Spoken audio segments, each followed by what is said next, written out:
नमस्कार, स्वागत है आपका डायलॉगस में। मैं भारतीय हूँ, चीनी नहीं।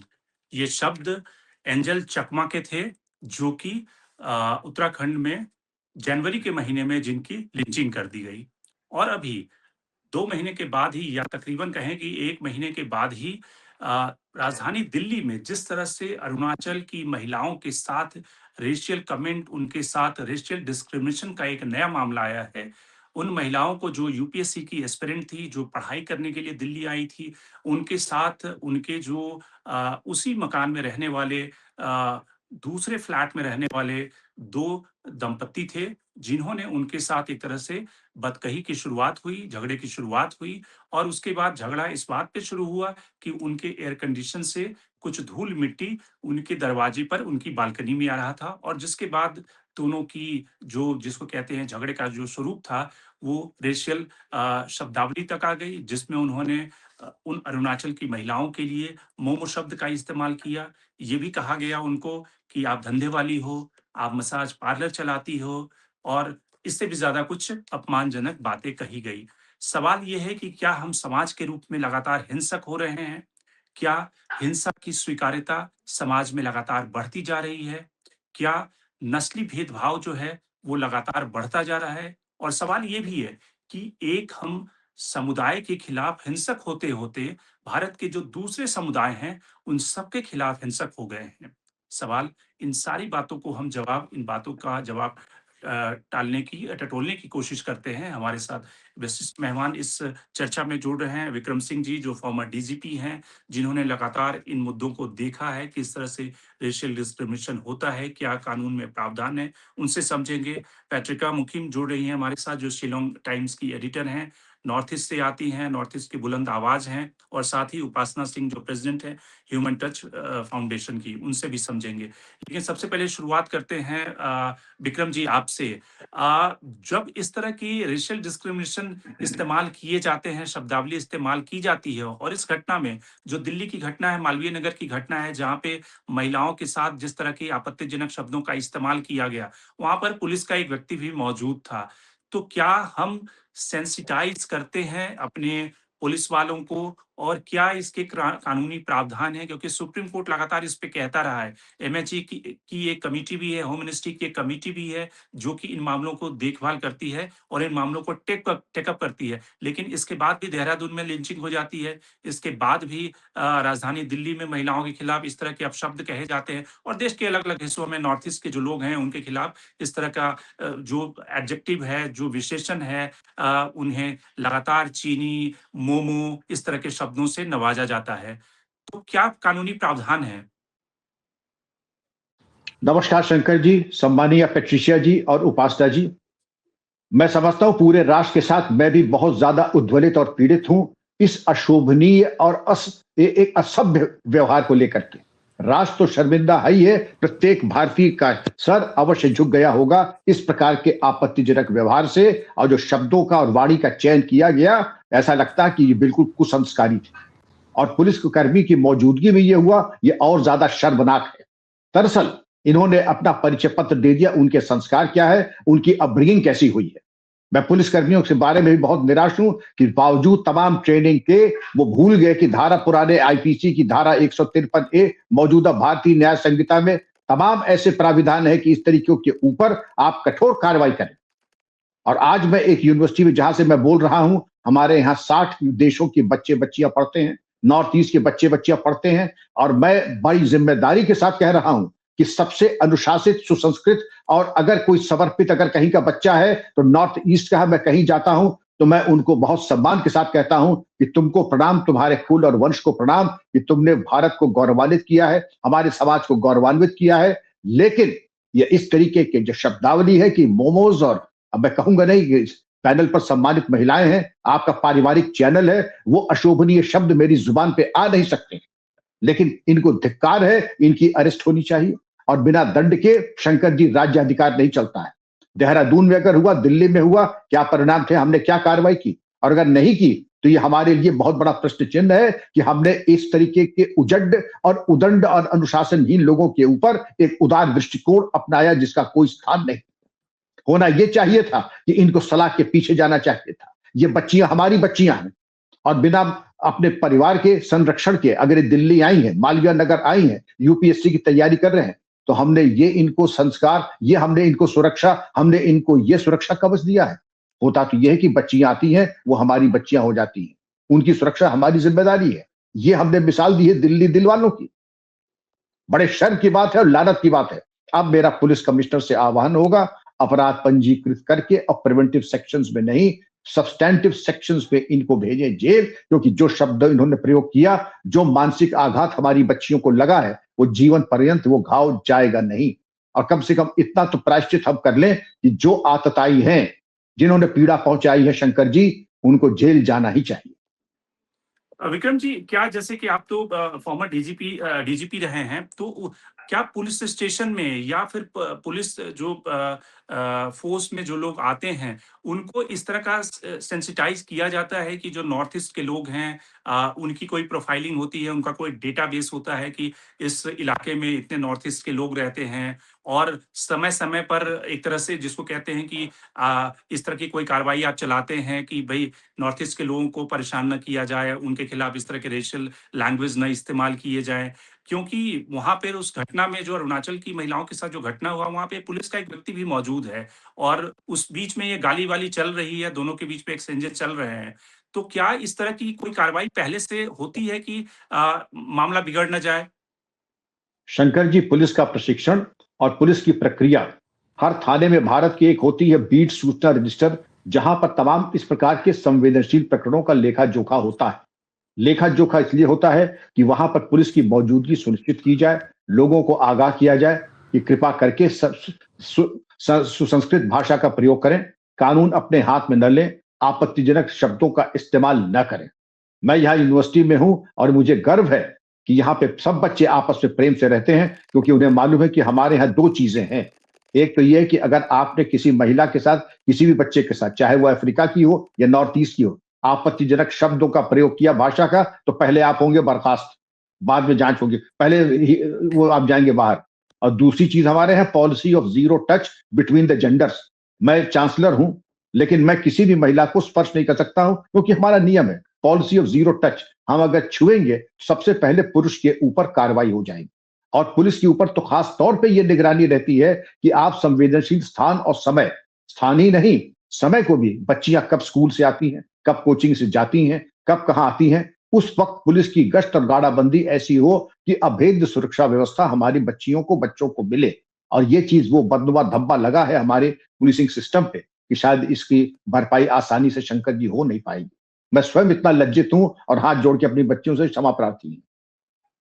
बिल्कुल। पैट्रिका, आपसे समझना चाहेंगे कि क्यों ये जो मानसिकता है भारत के अलग-अलग हिस्सों में, हम एक समुदाय के प्रति, मुसलमानों के खिलाफ हम जिस तरह से हिंसक हुए हैं पिछले कुछ सालों में, वो हिंसक जो मेंटालिटी है, क्या इस रूप में आगे आ गई है समाज के रूप में कि हम नॉर्थ ईस्ट के लोगों को देखते ही कहने लगते हैं कि ये चाइनीज़ हैं, ये मोमो बेचते हैं, ये मसाज पार्लर चलाते हैं। इस तरह की जिसको कहते हैं रेशियल डिस्क्रिमिनेशन, आखिर हम अपने ही लोगों के प्रति और खास करके जो नॉर्थ ईस्ट में लोग रहते हैं उनके प्रति कैसे उत्पन्न हो जाता है? और आपने चूंकि आप खुद एक एडिटर हैं, आपने देखा होगा कि कई सारे केसेस अलग अलग हिस्सों से, अभी नागालैंड की एक महिला के साथ भी जो केस हुआ उत्तर प्रदेश में ही, तो आप कैसे देखती हैं इस इशू को? See, the thing is that the rest of India is illiterate about India's northeast.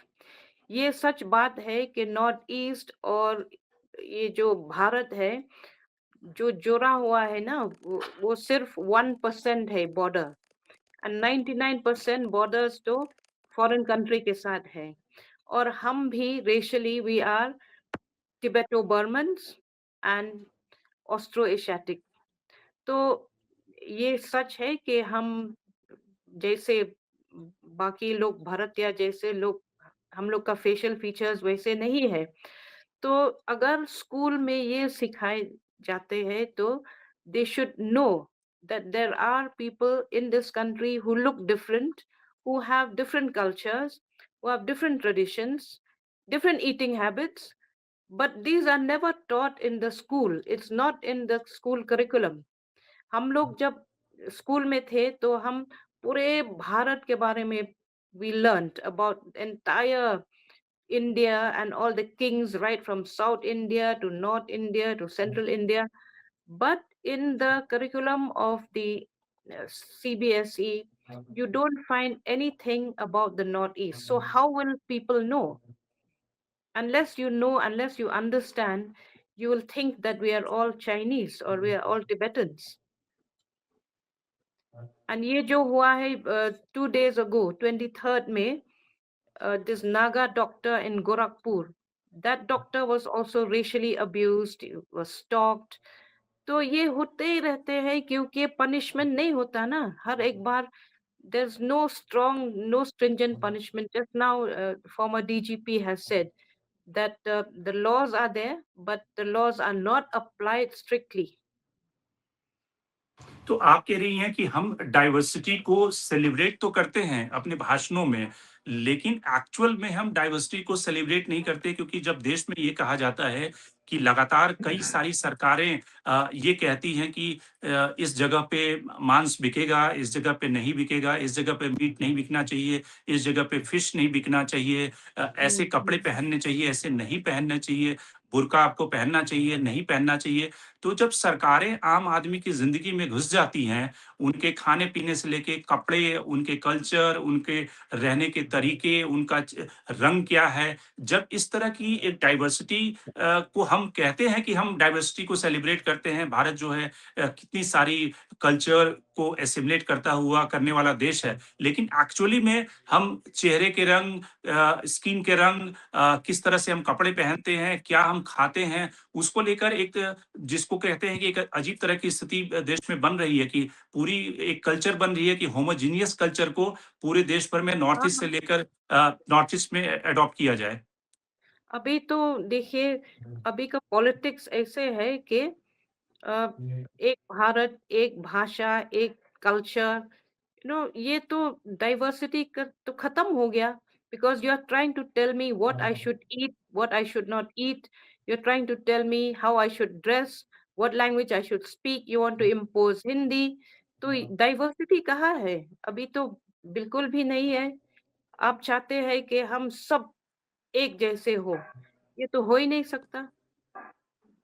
जी, विक्रम जी आप कुछ कहना चाह रहे हैं कि वो जो वन नेशन वन इलेक्शन का जो फ़ॉर्मूला है, क्या वो पूरे अलग-अलग जो धर्म के लोग हैं, अलग-अलग संप्रदाय के लोग हैं, अलग-अलग कल्चर के लोग हैं, उन सब पे खाने-पीने, रहने से लेकर सोचने के तरीके, काम करने तरीके पे भी अप्लाई हो जाएगा क्या? Shankarji, I would only say, and I can feel the deep sense of anguish of Patricia, ma'am, but we all share your anguish. Diversity is the strength of India. And nobody, I repeat, nobody has the right to tell me how I should dress, how I should eat, what I should eat, and what I should not eat. Nobody has the right to dictate terms like that. I'm a free citizen of a free country, and my wonderful constitution guarantees me that. The problem arises that, yes, when we try to be social reformers in our own way, please do reform. First, reform yourself and you reform your thinking. Everything that has to happen will happen within the ambit of law and the constitution. And yes, a course correction is required, as Miss Patricia has mentioned. And that course correction is such that India, everybody is an Indian and India belongs to everyone. Nobody can say that I have a monopoly of being Indian, and no Indian, a proud Indian, will have to give a certificate that I am an Indian. Every proud Indian is an Indian, and no certification is required from any quarter whatsoever. Therefore, what Miss Patricia sumptuous takeaways from what she has said, schools have to be told, zero tolerance has to be ensured, and a police has a job to perform, and that is register a case, put them behind bars. And for serial offenders, invoke the provisions of the National Security Act. I have done it in my tenure, and there was no looking back thereafter. Vikram ji एक और सवाल कि क्या आपको लगता है कि जो समाज की मानसिकता है, जो मेंटालिटी है पिछले कुछ सालों में क्या हम ज़्यादा हिंसक हो रहे हैं, ज़्यादा हम वायलेंट हो रहे हैं एक समाज के रूप में? क्या हम किसी खास समुदाय के प्रति जो हमारी नफ़रत है, उस नफ़रत के आगे हम बढ़ते-बढ़ते बाकी जो समुदाय हैं उसके प्रति भी, क्योंकि जब आप एक समाज को एक खास समुदाय के प्रति नफ़रत का एजेंडा भरते हैं, तो वो समाज फिर हिंसक हो जाता है। फिर वो कल की तारीख में नॉर्थ ईस्ट के लोग मिल जाएँ, क्रिश्चियन मिल जाएँ, बिहारी मिल जाएँ, तमिलनाडु के मिल जाएँ, कि जो भी अगर उनका झगड़ा होगा तो उसके खिलाफ भी वो हिंसा का सहारा लेंगे। तो क्या हमारी समाज की जो बनावट है, उसमें फंडामेंटल चेंज आ रहा है? शंकर जी ध्यान से सुने, मैंने दुनिया बहुत ज्यादा देखी है, मैं यही कहूंगा, हमारी संवेदनशीलता बहुत कम होती चली जा रही है, दुर्भाग्यपूर्ण है। हमारी जो टॉलरेंस है वो भी थोड़ी कम होती चली जा रही, थोड़ी नहीं, बहुत कम होती जा रही है, चिंता का विषय है। हिंसा की घटनाएं आपत्तिजनक हैं, उसके ऊपर जो प्रभावी कार्रवाई होनी चाहिए थी, मुझे कम दिखाई पड़ रही है। मेरे 3 generations, 3 of my generations have studied only in Christian institutions, and none of us was converted by the Reverend sisters. None of us was converted. So the false narrative that the Christian missionaries are converting us, this is absolute nonsense. मेरे 2 बच्चे हैं, they were given birth by Dr. Shahida Hashmat and given artificial respiration when they were born because of certain complications. तब अगर मुझे याद था कि शाहिदा भाभी ने मेरे बच्चों को पैदा किया है और माउथ टू माउथ रेस्पिरेशन दिया, तो मुझसे ज्यादा एहसान फरामोश कोई नहीं होगा जो मैं आज भूल जाऊं इस बात को। मैं भी याद रखूंगा, मेरी पत्नी भी याद रखेंगे, मेरे बच्चे भी याद रखेंगे। सवाल आपसे यही था कि जो मालवीय नगर की घटना है, उसमें आपको प्राइमा फेसी क्या कारण समझ में आता है? किन वजहों से इस तरह का नस्लीय शब्दों का इस्तेमाल हुआ, रेशियल डिस्क्रिमिनेशन हुआ? क्या लॉ एंड ऑर्डर की समस्या है, कानून का डर नहीं है, या फिर हमारी मानसिकता ऐसी है, हमें पढ़ाया नहीं गया, सिखाया नहीं गया कि हम भारत के हिस्से हैं और हमारे जो ये हिस्से हैं, उनके जो लोग हैं, उनके प्रति प्रेम भाव रखना चाहिए, सब मिलजुल कर रहें। अगर कोई बाहर से आया है तो उसके लिए तो और ज़्यादा प्रेम भाव होना चाहिए। क्या हमारी एजुकेशन में कमी है? प्रॉब्लम क्या है? अभी जो माहौल हो गया है वो ऐसा हो गया है कि बहुत ही ज्यादा स्वार्थ का माहौल मुझे लगता है। हर राज्य में एक एक अलग किस्म की मानसिकता चल रही है कि हमारा राज्य सिर्फ हमारे लिए है। आप अगर देखिए महाराष्ट्र में भी इस तरीके की बातें होती हैं, या किसी और राज्य के बारे में बात करिए कि भाई बिहारी यहाँ पे क्यों आ जाते हैं, या कोई और यहाँ क्यों आ जाता है। पिछले दिनों कश्मीरी स्टूडेंट्स के लिए भी इस तरीके की एक मुहिम चली थी। तो मुझे ऐसा लगता है कि अभी हमारी जो मानसिकता है बहुत संकीर्ण होती जा रही है। न्यूक्लियर फैमिली की तरह हम लोगों का जो एक सोच है ना, दिल्ली जो है वो सिर्फ दिल्ली वालों के लिए है, बाहर के स्टूडेंट्स के लिए नहीं है। और बाहर के अगर लोग आते हैं तो फिर हम उनको बर्दाश्त नहीं करेंगे, और अगर वो रहेंगे तो फिर वो हमारी शर्तों पे रहेंगे और हमसे नीचे होके रहेंगे। तो ये एक मानसिकता बहुत बढ़ती चली जा रही है। ये बहुलवाद लेकिन की ये सिर्फ तो मानसिकता है। दिल्ली की बात नहीं है ना, ये तो गोरखपुर से लेकर, बिहार से लेकर तमिलनाडु, मुंबई, देश के हर हिस्सों में इस तरह की इंसिडेंट हम लगातार रिपोर्ट करते हैं और देखते हैं। मैं वही कह रही हूँ कि हर राज्य में अगर आप देखें, हर राज्य में इस तरीके की मानसिकता बढ़ती चली जा रही है। जो पहले हमारा एक धारणा थी वसुधैव कुटुंबकम, जो हमारे शास्त्रों में और हमारे रीति रिवाजों में माना जाता है, वो अब कम होता चला जा रहा है। अब बहुत ही संकीर्ण होते जा रहे हैं, और दूसरे को नीचा दिखा के ही ऊपर उठने में उनको आनंद आता है। अपने आप को ऊंचा उठाने की कोई कोशिश नहीं कर रहे हैं अभी। अभी दूसरे को नीचा दिखाने की कोशिश की जा रही है। और मुझे ऐसा लगता है कि ये जो एक प्रवृत्ति है हमारे समाज में, ये हर जगह पर है, हर जगह पर ये चीज़ चल रही है। चाहे वो जाति को लेके हो, चाहे धर्म को लेके हो, चाहे उनके फेशियल मतलब आउटलुक को लेके हो। जैसा कि अभी उन्होंने बोला कि नॉर्थ ईस्ट के लोग दिखने में थोड़े अलग लगते हैं, तो इसलिए उनको इस तरीके से टॉर्चर किया जाता है। मगर ये जो चीज़ है, ये बहुत बढ़ती चली जा रही है, और इसको बहुत गंभीरता से लेना चाहिए, इसके प्रति कार्यवाही करनी चाहिए। हमें ये नहीं भूलना चाहिए कि हमारे देश में कितनी प्रकार के राज्य हैं, और हर राज्य के जो नेटिव्स हैं, जो हमारे नागरिक हैं, उनकी शक्ल सूरत, उनका जो एक व्यक्तित्व है, वो उसको स्टेट को मतलब बिना बताए बता देता है कि पंजाब से कोई व्यक्ति है तो वो वैसा दिखाई देता है, बंगाल का है तो वैसा दिखाई देता है। ऐसे ही नॉर्थ ईस्ट के भी जो लोग हैं वो अलग दिखते हैं, लेकिन उसके लिए डिस्क्रिमिनेशन करना, उनको चाइनीज कहना, उनको गलत किस्म के भाषा से उनको संबोधन करना बहुत ही दुखद और बहुत ही निंदनीय है। इसके लिए हमें ज़रूर कोशिश करनी चाहिए कि समाज को जागृत किया जाए, और इसके प्रति कुछ न कुछ जिसे कहते हैं कड़े कदम उठाने की आवश्यकता है। विक्रम जी, आपको लगता है कि कई बार जब जिसको कहते हैं कि लॉ एंड ऑर्डर में अगर कोई जिसने कि अभियुक्त है, कन्विक्ट है या फिर जिसके ऊपर एलिगेशन है, एलिज्ड है, उसको अगर विक्टिम बनाने की कोशिश होती है, जैसे कि यूपी के केस में अभी जो अखलाक की जो लिंचिंग वाला केस था, उसमें यूपी सरकार की तरफ से एक कोशिश हुई कि जो अभियुक्त हैं, उनको एक तरह से पेश किया जाए कि ये शरीफ लोग हैं और केस को डाइल्यूट किया जाए। तो ऐसे मामलों से जो समाज में जिसको कहते हैं कि लोगों का मनोबल बढ़ जाता है, उनको ये लगता है कि ठीक है, अगर मुसलमानों के खिलाफ जिस तरह की नफ़रत करने पे अगर स्टेट रिवॉर्ड कर रहा है या पुलिसिंग रिवॉर्ड कर रही है, तो फिर लोग बाकी समुदाय के प्रति भी उस तरह के हिंसक हो जाते हैं। शंकर जी, कानून की किताब में न हिंदू लिखा है न मुसलमान लिखा है, केवल अपराध और उसका दंड दिया है। अगला पिछड़ा, आगे पीछे, north Indian, south Indian, north eastern, western, और ये हिंदू और मुसलमान। हिंदू मुसलमान छोड़ दीजिए, जितना कानून आपको अनुमति देता है कानून के मुताबिक, या तो ये दोषी है, निर्दोष है।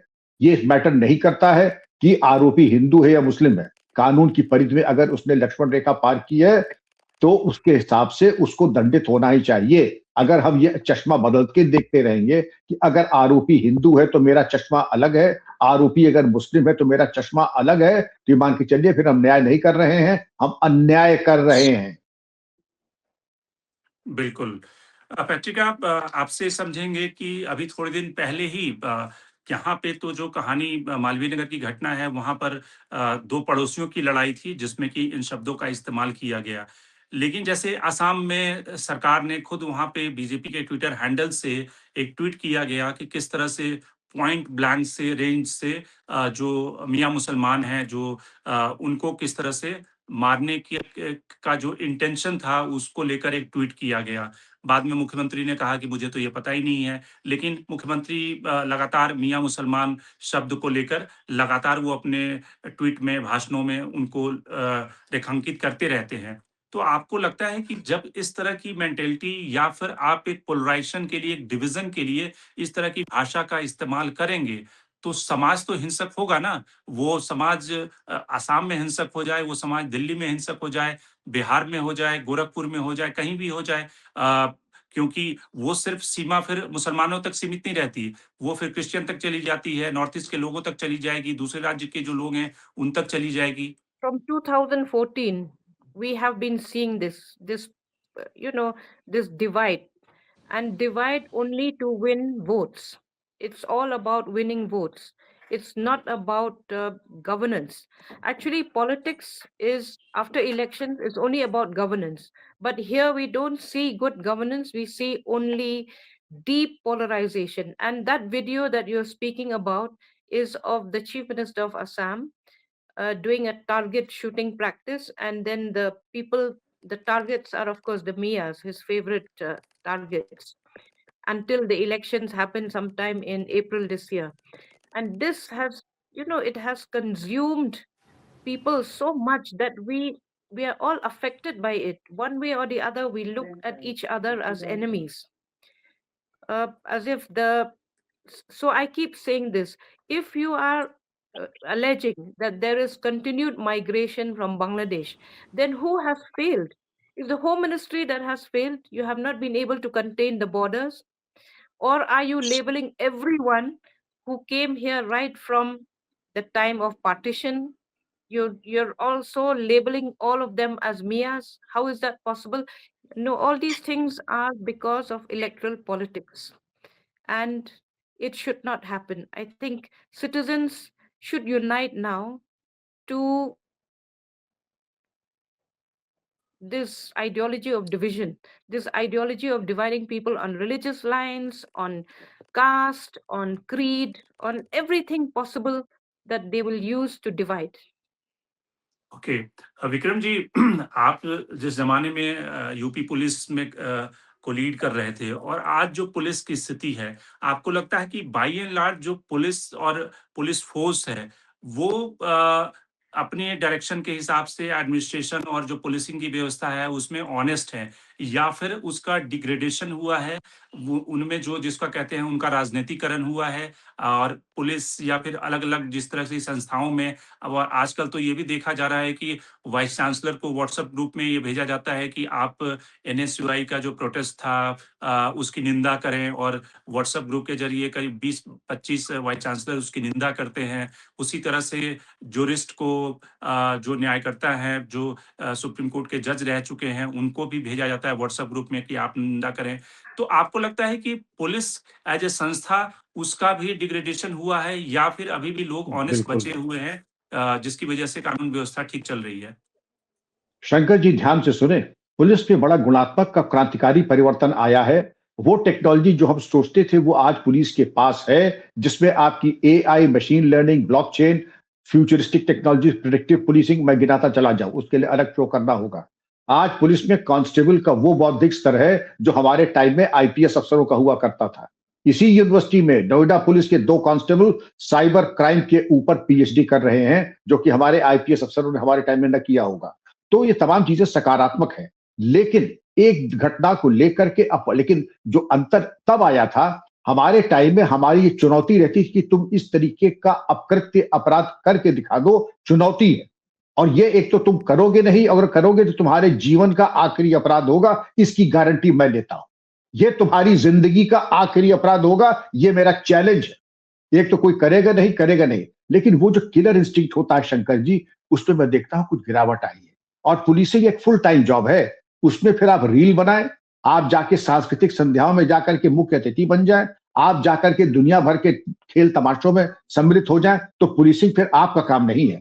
अगर आप 24 घंटे पुलिसिंग को नहीं दे सकते हैं, तो कृपा करके इतनी कृपा अपने ऊपर विभाग की कीजिए, आप कोई और विभाग ले लीजिए। लेकिन पुलिसिंग में अगर आप बिल्कुल आंख बिल्कुल खोल करके 24 घंटे बच्चियों की सुरक्षा नहीं कर सकते हैं, तो फिर आप, मैं भी यहाँ चांसलर हूं, मुझे किसी ने दुस्साहस नहीं किया कि आप ये करें वो करें, मैं वो करूंगा जो मॉरली और लीगली करेक्ट होगा। और मुझे किसी के परामर्श की जरूरत नहीं है, मैं परामर्श देता हूं, और इस तरीके के घटिया परामर्श कि मुझे क्या करना क्या नहीं करना है। और 15 साल हो गए मुझे शिक्षा जगत में, और किसी की दुस्साहस नहीं हुआ कि मुझे बता दे आप ये करें और ये ना करें।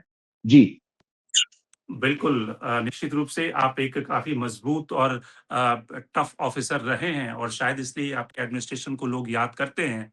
लेकिन आज की तारीख में जिस तरह से हम रेशियल डिस्क्रिमिनेशन के एरा में जी रहे हैं, रिलिजन के आधार पे चाहे वो डिस्क्रिमिनेशन हो, कास्ट के आधार पर हो, या फिर स्किन के कलर के आधार पे हो, ये डिस्क्रिमिनेशन जो है वो लगातार बढ़ता जा रहा है, जो शायद चिंता की बात है। और इसलिए मालवीय नगर की घटना को एक प्रेसिडेंट के तौर पर लिया जाना चाहिए, और उस घटना के जो गुनाहगार हैं, उनको वैसे ही सज़ा मिलनी चाहिए। लेकिन सबसे अच्छी बात है कि तीनों राज्यों के मुख्यमंत्री, नॉर्थ ईस्ट के 3 मुख्यमंत्रियों ने जिस तरह से प्रोटेस्ट किया है, और जिस तरह से दिल्ली की मुख्यमंत्री से बात करके कड़ी कार्रवाई करने का अनुरोध किया है, उससे ये लगता है कि चूँकि इन राज्यों में जो मुख्यमंत्री हैं, वो अपने लोगों के प्रति काफ़ी सजग हैं, अपने लोगों की सुरक्षा, जान-माल और उनकी इज़्ज़त-आबरू की को लेकर, और शायद इसलिए इस घटना को काफ़ी महत्वपूर्ण तरीके से दिल्ली की मुख्यमंत्री भी हल करने के लिए जुटी हुई हैं। तो उम्मीद की जानी चाहिए कि इस तरह का रेशियल डिस्क्रिमिनेशन किसी भी हिस्से में हो,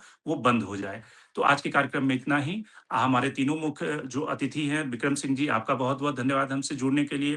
पैट्रिका, आपका बहुत-बहुत धन्यवाद हमसे जुड़ने के लिए, और उपासना जी, आपका भी बहुत-बहुत धन्यवाद। तो आज के कार्यक्रम में इतना ही। देश और दुनिया की बाकी खबरों के लिए आप बने रहिए डायलॉग्स के साथ।